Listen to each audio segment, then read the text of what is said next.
मैं राजस्थान के उदयपुर ज़िले की मावली तहसील के इंटीरियर गांव वाड़ी का निवासी हूं। बचपन से ही बहुत भोला था। मेरे पिताजी मेरे स्वभाव को देखकर बड़े चिंतित थे, लेकिन मेरी धार्मिक पुस्तकें पढ़ने में अत्यंत रुचि थी।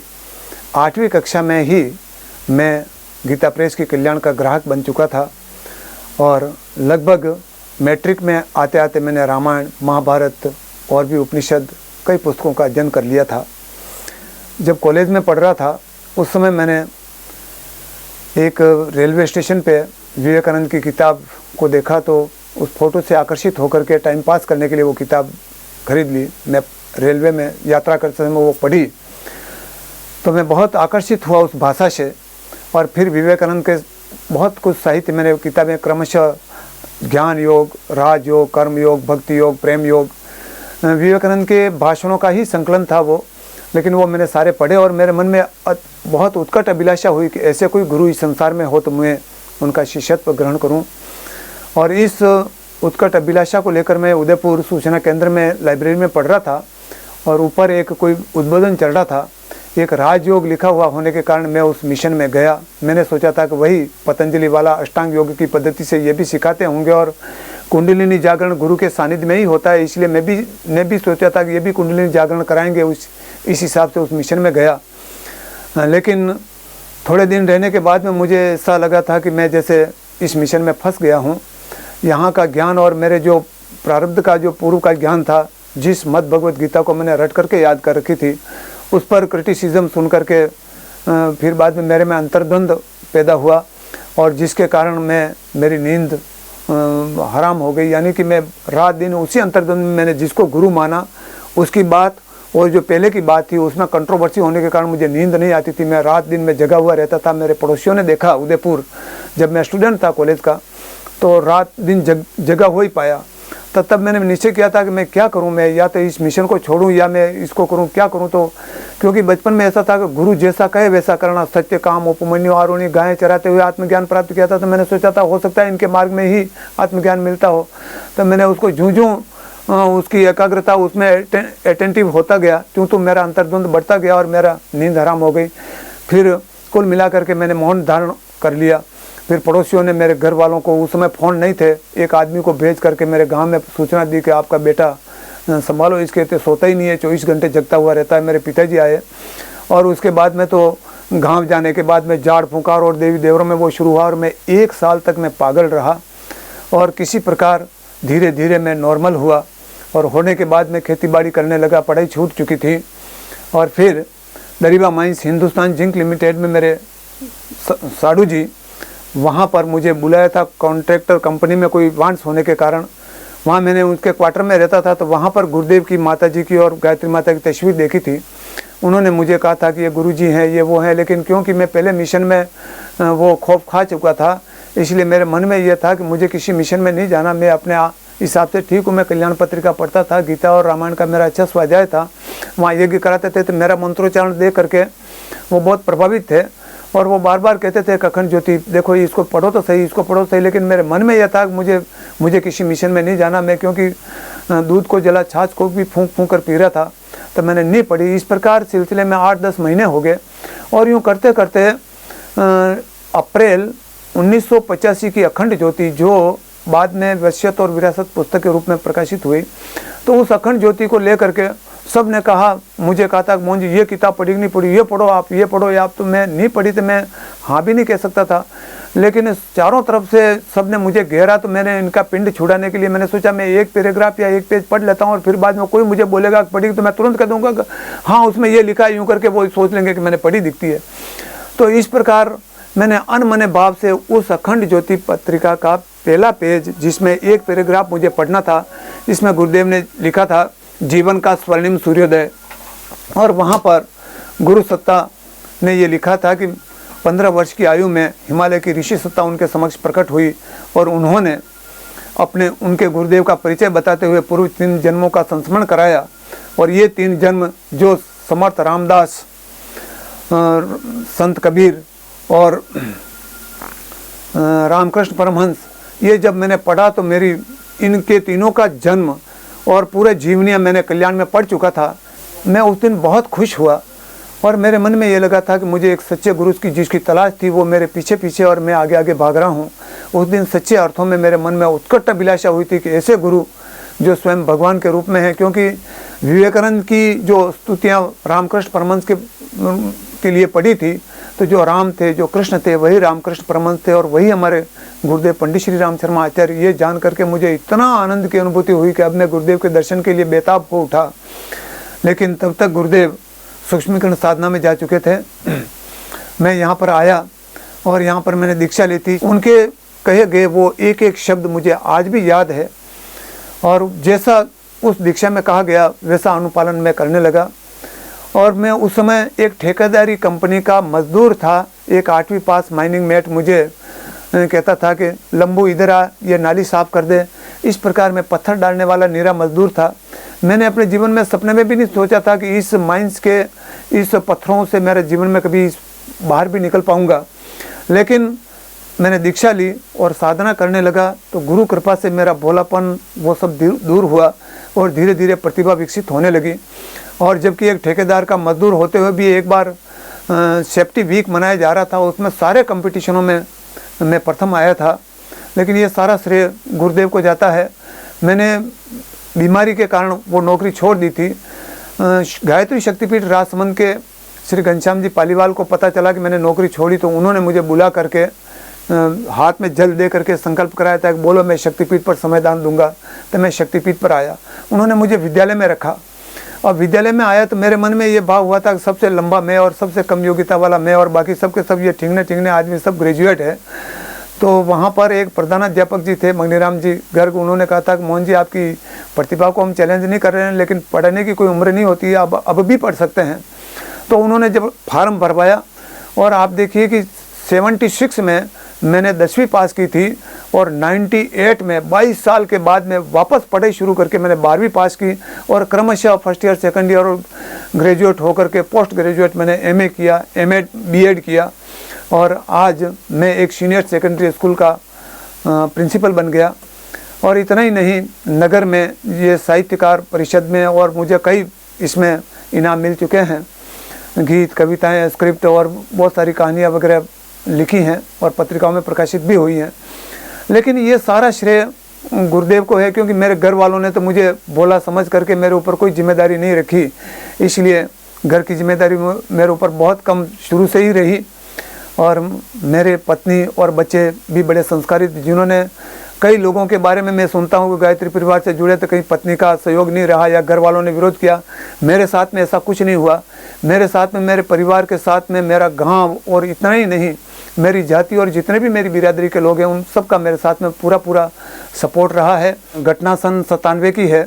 मुझे एक टोली नायक बना करके एक गाँव में कार्यक्रम के लिए, पंचकुंडी कार्यक्रम में भेजा गया था और वहाँ पर मैंने शाम को उद्बोधन दिया और सबको ये बात स्पष्ट रूप से बताई थी कि हमारे गुरुदेव ने जाति भेद नहीं माना है, सब नहा धो करके हमारे कार्यक्रम में भाग लें और कोई भी नशा करने वाले इसके लिए निषिद्ध बताए गए, नशा करने वाले ना आए। एक महिला बड़ी श्रद्धा से आई थी, लेकिन उसके पति ने जब ये सुना था कि नशा करने वाला कोई आदमी यहाँ पर एलो नहीं है यज्ञ में, तो उसने मना कर दिया कि मैं नहीं आ सकता। तो वो महिला आई थी, महिला से हमने वहाँ पर हवन हुआ था तो पारियों में बदलते हुए उसको भी आहुतियाँ दिलवाई। उसके घर जा कर के किसी ने कान भरे कि तेरी पत्नी तो वहाँ पर हवन कर रही है और तू यहाँ पर क्या कर रहा है। तो उसका ये मानना था कि मतलब पति पत्नी जोड़े से बैठते हैं, वो अकेली कैसे बैठ गई। तो उसके घर जाते उसने झगड़ा शुरू किया। तो गांव में तो बड़ी खुशी थी, लेकिन उसके घर में ये क्लेश था तो वो नशे में था, तो वो लड़ते ही गया, झगड़ते ही गया।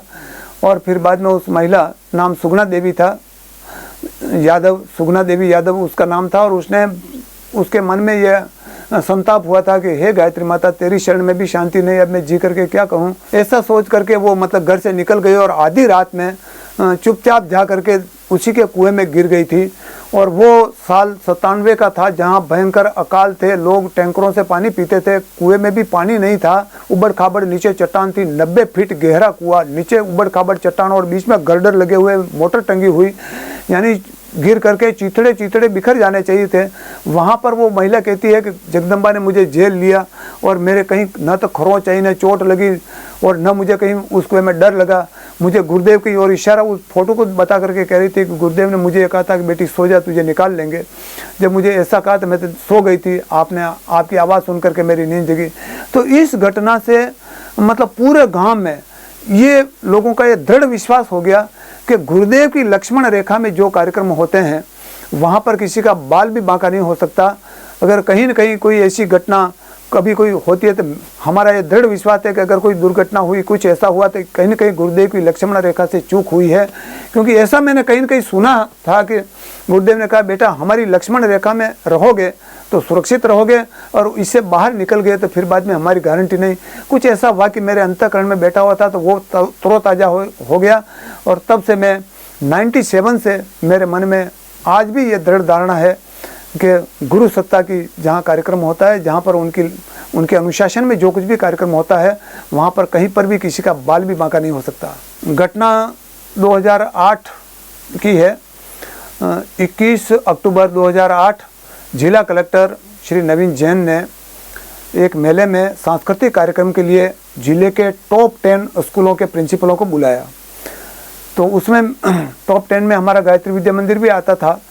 तो मेरे प्रिंसिपल सर ने मुझे कहा था कि आपको मीटिंग में जाना है कलेक्टर साहब की। तो मैं कलेक्टर साहब की मीटिंग में जा रहा था और बड़ी खुशी से जा रहा था, क्योंकि मुझे यूँ था कि आज मैं कलेक्टर साहब की मीटिंग में जा रहा हूँ। और मैं सीढ़ियाँ उतर ही था कि कोई गरीब व्यक्ति आया और वो मुझे देखते ही बोला था कि हुक्म मारे एक हवन करना है। तो मेरे मन में आया कि मैं उसको कह दूं कि वहाँ शक्तिपीठ के ऑफिस में जाओ, वहाँ पर नाम नोट कराओ, वे व्यवस्था कर देंगे आपकी। लेकिन तुरंत मन में ये चिंतन हुआ कि यार इसने हवन करने की बात कही, यानी भगवान का काम कहा, और मैं उस काम को नेग्लेक्ट करके मैं कलेक्टर साहब की मीटिंग में जा रहा हूँ। ऐसे मेरे अंतःकरण में एक भाव पैदा हुआ था कि गुरुदेव का काम या कलेक्टर की मीटिंग। तो मैंने तुरंत उसको कहा था ठीक है मैं आता हूँ। और मन ही मन मेरे मन में इतना संताप हुआ था कि न जाने रंती देव के चांडाल की तरह यह कहाँ से आ टपका। यूँ छींचता हुआ मैं प्रिंसिपल सर के पास में गया था कि साहब मैं हवन करने जा रहा हूँ, आप जाएँ। और फिर प्रिंसिपल साहब गए वहाँ पर। प्रिंसिपल साहब उस मीटिंग में गए तो वहाँ पर उन्होंने मीटिंग में तय किया था कि 10 कार्यक्रम देने हैं 10 स्कूलों को, और 10 देशभक्ति फिल्मी गीत के बोल उन्होंने गोटियों पर लिखे और गोटियां डाल करके सभी एक एक को सबको उठवाने के लिए कहा। जिसके जो गोटी पाती आई उसको वो गीत देना था। तो हमारे प्रिंसिपल सर ने जो गीत लेकर के आए थे वो मुझे दिया, और उसमें लिखा होता है ये बंधन कभी टूट नहीं सकता। तो मैंने सोचा था कि ये कोई प्रेमी प्रेमिका का बंधन होगा, यूँ करके मैंने मना कर दिया। तो मना करते करते यूँ करके 10 दिन बीत गए। फिर वहाँ जिला शिक्षा अधिकारी का फ़ोन आया कि हाँ भाई कार्यक्रम की क्या तैयारी है। तो मैंने मना कर दिया। बड़े गुस्से में बोले कि कलेक्टर साहब को मना कर दो। मैंने कहा कर दिया ना मना, और क्या करना। तो उन्होंने रिसीवर को क्रेडिल पर पटका, बड़ा गुस्सा किया था। तो लेकिन मैं अपनी प्रतिज्ञा पर अटल था। मैंने कहा मैं कोई ऐसा कार्यक्रम देने वाला नहीं हूँ, मैं गरिमामय कार्यक्रम दूंगा। तो यूँ करके आधे घंटे बाद में फिर फ़ोन आया। फिर मैंने उठाया तो बड़ी अब वो ऐसी भाषा बोलने लगे, मेरी प्रशंसा करने लगे और कहने लगे कि यार कार्यक्रम में करना पड़ेगा यार, ऐसे क्या करते हो यार, आपके तो हमेशा अच्छा कार्यक्रम देते हैं, गरिमामय कार्यक्रम। मैंने कहा यार गरिमामय ही कार्यक्रम देता हूँ मैं, दूसरा तो कार्यक्रम नहीं दे सकता, इसीलिए मना किया था। अरे दे दो यार, कुछ कर दो, कलेक्टर साहब का आदेश है। तो फिर बाद में मैंने सोचा था कि वाह ठीक है, मैंने कर देंगे। तो मेरे चिंतन में एक ही बात आई थी कि यार मुझे तो अपने मिशन के आंदोलन दिखाने, अब गीत चाहे कोई भी हो। तो मैंने सीडी मंगवाई और गीत सुना। तो फिर बाद में देखा अरे यार ये गीत तो देशभक्ति गीत निकला। तो चलो उस गीत को देख करके उसके बोल के अनुसार मैंने उसमें हरितिमा संवर्धन है, प्रौढ़ शिक्षा का कार्यक्रम है, रूढ़ि कुरीति निवारण का कार्यक्रम है, नशा उन्मूलन का है, स्वास्थ्य का है, ऐसे अलग अलग कंसेप्ट करके मैंने 90 छात्रों की फौज ले करके मैं उस कार्यक्रम स्थल पर मेला ग्राउंड में पहुंचा था। अब मेरे इन छात्रों को देख करके सब हके बके रह गए कि यार मंच तो इतना छोटा और ये इतने बच्चों को कैसे कार्यक्रम कराएंगे। तो इन्होंने कहा था यार कलेक्टर साहब थोड़ा लेट आएंगे, तब तक इनको फटाफट एक बार निपटा दो ताकि अच्छे कार्यक्रम देखें, व्यवस्थित कार्यक्रम देखें। तो इस प्रकार वहाँ पर निर्णय कलेक्टर साहब की पत्नी थी, एसपी साहब थे, एक साहित्यकार थे। तो मेरा कोड नंबर 1 पर कार्यक्रम था, मेरे बच्चों ने प्रेजेंट किया, संतोषजनक रहा। उसके बाद में कलेक्टर साहब आए और अच्छे अच्छे कार्यक्रम हुए और वास्तव में बहुत अच्छे थे। मैं भी आश्चर्यचकित था, बड़े अच्छे कार्यक्रम था और मेरा दिल बैठ गया कि अब अपन तो गए काम से। और वास्तव में मुझे कोई 99% 100% मुझे आशा नहीं थी कि मेरा भी इतने अच्छे कार्यक्रम में मैं भी कहीं कंपटीशन में हो सकता हूँ। तो हम तो पीछे बैठे हुए थे, निराश बैठे हुए थे। और फिर बाद में किसी ने आकर के कहा था कि मोहन जी आपको आगे बुला रहे हैं। मुझे आगे बुलाए ऐसा मेरे बच्चे जान गए तो वे भी बड़े खुश हुए। अब यहाँ सारे कार्यक्रम देखने के बाद में कलेक्टर साहब ने घोषणा की तो तीसरे स्थान पर अब मेरे मन में आया था कि चलो यार बच्चों की मेहनत सार्थक होगी, इतनी फौज में लेकर के आया। तो उन्होंने कहा था कि जवाहर नवोदय विद्यालय, तो और भी ज़्यादा खुशी हुई। दूसरे स्थान पर मैंने सोचा ये तो मेरा ही होगा। और फिर बाद में आलोक सीनियर सेकेंडरी स्कूल बोला था जिसने 20,000 डेकोरेशन में खर्च कर दिए थे। तो तीसरे अब तो मेरे बच्चे जब जान गए तो उन्होंने मतलब तालियों से आकाश गूंजा दिया था। और प्रथम स्थान पर गायत्री विद्या मंदिर आया था और यहाँ पर 11,000 रुपये इनाम था, ट्रॉफी थी और प्रमाण पत्र था। और कलेक्टर साहब ने बड़े गर्मजोशी से हाथ मिलाया, लेकिन कलेक्टर साहब आश्चर्यचकित थे। उन्होंने देखा था कि यार मैंने इतने उन्होंने फर्स्ट देखा नहीं था। तो उन्होंने तीनों निर्णायकों की शीट देखा और उनको निर्णायकों को कहा था कि ऐसा उसमें क्या था, मैंने इतने अच्छे अच्छे कार्यक्रम देखे और कोड नंबर 1 को हमेशा टाइट मार्किंग दी जाती है, ऐसा उसमें क्या था। लेकिन उसमें निर्णायक उनकी पत्नी ही थी। उसने जवाब दिया था कि वास्तव में कार्यक्रम तो वही एक्सीलेंट कार्यक्रम था, वो इंस्पिरेशन वाला कार्यक्रम था, प्रेरणादायक कार्यक्रम तो वही था, बाकी तो सभी डेकोरेशन थी। तो ऐसा गुरुदेव को ये घटना देख करके मेरे मन में बड़ा विचार हुआ था कि वास्तव में उस समय मैं गुरुदेव पर गुस्सा करके गया था, लेकिन आज गुरुदेव ने वास्तव में उस काम को सार्थक करने के लिए, क्योंकि मैं गुरुदेव के काम को मैंने फर्स्ट प्रेफरेंस दिया था, उस मीटिंग को मैंने कैंसिल किया था, लेकिन गुरुदेव को भी वापस मुझे सफलता देनी थी। तो मैं तैयार नहीं था, तो ज़बरदस्ती मुझे जिला शिक्षा अधिकारी से के द्वारा तैयार करवाया गया और किसी प्रकार कार्यक्रम दिलवा करके प्रथम स्थान गुरुदेव ने दिलवा दिया था। अब मेरे मन में यह दृढ़ धारणा बन गई थी कि गुरुदेव के कार्यक्रम को जो भी फर्स्ट प्रेफरेंस देता है उसका काम गुरुदेव करते हैं। और इस बात मेरे अंतःकरण में तो पहले दृढ़ धारणा वैसे भी थी, लेकिन ऐसी परिस्थिति में भी गुरुदेव ने ये चमत्कार दिखाया, मेरे लिए जीवन में बहुत बड़ा चमत्कार है। गुरुदेव का साहित्य जो पढ़ने से सीधा हृदय में बहुत गहरे में ये बातें उतरती है और चिंतन होता है, उस पर आदमी चिंतन करने के लिए विवश हो जाता है कि वास्तव में ऐसा होता है। क्योंकि जैसे गहना कर्मणों की किताब है, उसमें प्रारब्ध, संचित और क्रियामाण कर्मों की जिस प्रकार से गुरुदेव ने व्याख्या की है, उससे पढ़ करके ऐसा लगता है कि अगर कोई व्यक्ति इस पुस्तक को पढ़ ले तो वो फिर बाद में हमेशा कभी भी वो अनिति नहीं कर सकता, क्योंकि वो जानता है कि कुछ भी अपन कर रहे हैं तो हमारे अंतःकरण में रिकॉर्ड हो रहा है और वो हमारा प्रारब्ध बन करके हमारा पीछा नहीं छोड़ता। इसलिए वो आदमी जीवन में ईमानदार बन जाएगा।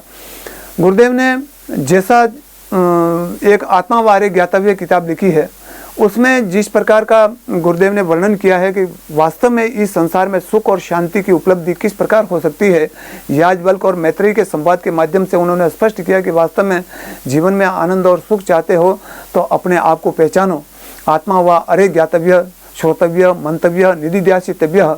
बस जानने के लिए अगर इस संसार में सबसे बड़ी कोई चीज़ है तो वो अपने आप स्वयं को जानने की बात है। गुरुदेव की लेखन शैली बहुत ही सरल भाषा में और हृदयंगम होने वाली भाषा है और इस गुरुदेव की लेखनी को प्रत्येक व्यक्ति को पढ़ना चाहिए।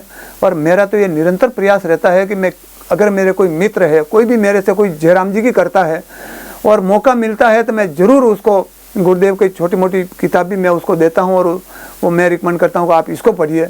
और इससे मैंने देखा था कि मतलब आदमी वो किताब लेता है और पढ़ करके वो ये कहता है कि वास्तव में गुरुदेव के विचार क्या हैं। तो आज के समय मेरा इतना ही निवेदन है कि मतलब गुरुदेव के विचारों को अगर अपन पहुंचा सके तो ये धरती स्वर्ग हो जाए। गुरुदेव का पुस्तक, गुरुदेव की पुस्तकें, गुरुदेव के विचार, उस गुरुदेव का साहित्य ही एक ऐसा है जो इस धरती पर आदमी के चिंतन को बदल सकता है, आदमी का कंसेप्ट क्लियर कर सकता है। और इसको चाहे हिंदू पढ़े, मुसलमान पढ़े, चाहे कोई भी पढ़े। मेरे ताहिर अली और ऐसे कई मित्र हैं मुसलमान भाई जिन्होंने पढ़ा और जिन्होंने, मैं कभी भी ऐसी महफिल में या कभी भी मैं गया तो वो मैंने जब ये बात कही आत्मा संबंधी गुरुदेव की बात कही तो उन्होंने कहा था यार आपकी बात बहुत अच्छी लगी, आप ऐसी बातें कहा करो। कभी सम्मेलन की बात करते तो उन्होंने कहा था कि आप वो बात, यानी कि गुरुदेव की बात कहते ही सारे के सारे वहाँ पर वेल्ड हो जाते हैं और वो ये कहते हैं कि यार आपने आज गजब की बात कही। तो ये आज एक ही हमारा उद्देश्य है कि किस प्रकार गुरुदेव की बात को हम जन जन तक पहुंचा सकें और हमारे जीवन की सार्थकता गुरुदेव की वाणी को, साहित्य को पहुंचाने में है। मेरा यही प्रयास है। परम पूज्य गुरुदेव तो युग बदलने के लिए आए हैं, युग दृष्टा और युग ऋषि हैं, तो वो तो बदलेंगे। आप और हम तो मुर्गे की श्रेणी में आते हैं कि हम बांग दे रहे हैं तो ठीक, नहीं दे रहे हैं तो फिर सूरज तो अपने आप से उगना है। और लोगों में भावनात्मक परिवर्तन हो रहा है। हम ये सोचते थे कि मतलब ये बंद करो, ये ठीक नहीं, यानी ये मृत्यु बोझ बंद करो। लेकिन आज मैं ये देखता हूँ कि अपने आप मतलब हजारों हमारी कई जातियों में मृत्यु बोझ के प्रति लोगों का रुझान खत्म हो गया। कहीं न कहीं ऊपर की चेतना काम कर रही है, गुरुदेव की चेतना काम कर रही है, जो लोक मानस का परिष्कार अपने आप लोगों का चिंतन बदलता जा रहा है, सही दिशा में आता जा रहा है। और ये कर तो गुरुदेव ही रहे हैं, उनकी चेतना काम कर रही है और हम तो निमित्त मात्र हैं। मेरा यही मानना है कि हमसे कुछ, मेरे से तो कुछ भी नहीं होता, सब गुरु सत्ता ही कर रही है। और ये हमको वो गीता में कहते हैं कि मये वेते नीता पूर्वमेव निमित्त मात्रम भव सव्य साचिन। ये तो भगवान कृष्ण के द्वारा ही ये सब सारी सेना मारी जा रही है, अर्जुन तो निमित्त मात्र है। इसलिए ये हमको अहंकार करना भी मिथ्या है कि हम ये कर रहे हैं, वो कर रहे हैं। गुरु चेतना कर रही है और गुरुदेव ने जो हमको जो काम बताया है उसको हम निष्ठापूर्वक कर सकें तो ये श्रेय सौभाग्य के भागीदार हम भी बन जाएंगे। बाकी ऐसा लगता है कि पूरे अंतर्राष्ट्रीय स्तर पर जो हलचल हो रही है तो उसमें ध्वंस और सृजन ये दोनों बड़ी द्रुत गति से होते चले जा रहे हैं। और गुरुदेव का सपना, वास्तव में गुरुदेव का सपना क्या, गुरुदेव की योजना साकार हो रही है और 100% हो रही, मेरा दृढ़ विश्वास है। मैं भगवान मानता हूँ और भगवान से भी बढ़कर मानता हूँ, क्योंकि भगवान तो सब मानते ही हैं भगवान को, लेकिन कम से कम ऐसा भगवान मैंने देखा जो धरती पर साक्षात मनुष्य के रूप में आए थे और उनको मैंने हर प्रकार से ये देखा था कि जीवन धन्य हो गया कि उनको पा करके, जिन्होंने जीवन को सही दिशा दी, जिसके कारण मैं आनंद की लहरों में रहता हूँ हमेशा। हमारे YouTube चैनल शांति कुंज वीडियो गायत्री परिवार को सब्सक्राइब करें एवं बेल आइकन जरूर दबाएं ताकि गायत्री परिवार की विभिन्न गतिविधियों की जानकारी आपको मिलती रहे।